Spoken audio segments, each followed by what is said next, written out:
Hey everyone, welcome back to Corporate Decoder. Get ready to decode some corporate secrets because today we're diving into DocGo's latest report, and let's just say some votes didn't exactly go their way, wink emoji. But before we get into the details, if you appreciate getting straight insights from corporate documents, make sure you are subscribed. We also have a Discord community linked in the description below if you want to join the conversation and throw your 2 cents in. Today we're looking at DocGo's report about their annual meeting of stockholders that took place in June of 2025. Basically, this is a summary of what happened when the people who own the company got together to vote on important stuff.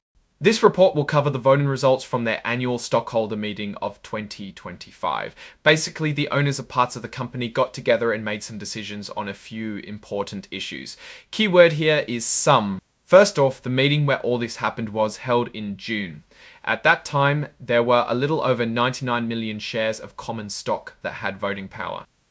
One of the main things they voted on was who gets to be on the board of directors. Those are the people who are in charge. Let's look at how the votes went down. 3 directors were put forward. The BN stock got about 57.2 million votes, 4 against almost 10 million votes withheld. Eli Tendler received nearly 51 million votes in favour and about 16.3 million withheld. Finally, Iris Medra got 43.9 million votes for and 23 million withheld. Now, there's also something called broker non-votes. This happens when brokers holding shares for clients don't vote on certain issues, but those don't really change anything in this case. So all 3 people were elected to the board. No surprises there.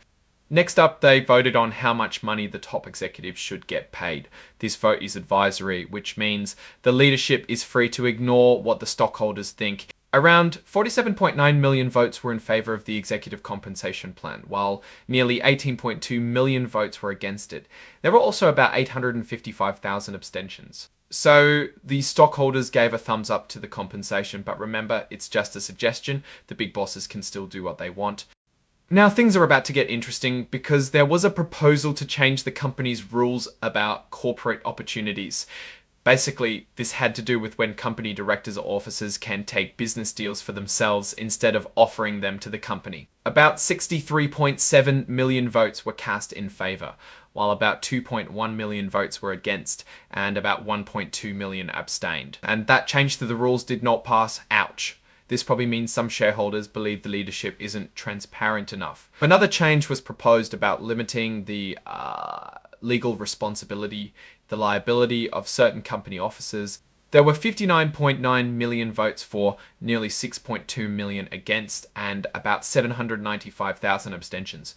That change also failed. Yikes. What this means is that the company's officers will still fully be liable for their actions, and some shareholders want it to stay that way. Finally, the stockholders voted on whether to approve the company's choice of accounting firm for the end of 2025.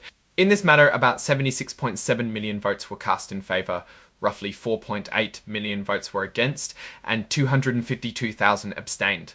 So the accounting firm got the thumbs up from the stockholders. No problem here, execuso. What does all this mean? Well, it looks like the stockholders aren't fully on board with some of the changes the company wanted to make. Specifically, they want officers to remain liable, and they are unhappy with loopholes that make it easy to steal corporate opportunities.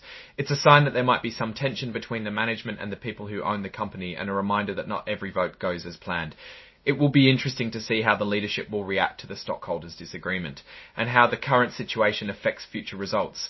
Alright, before we go, if you are interested in discussing such topics, we welcome you to join our Discord server. The link is in the description below. Now, what's your take on these votes and what they signal for DocGo's direction? Drop your thoughts in the comments. If you found this breakdown valuable, smashing that like button really helps, and subscribe for more corporate deep dives. Thanks for watching, and I'll catch you in the next one.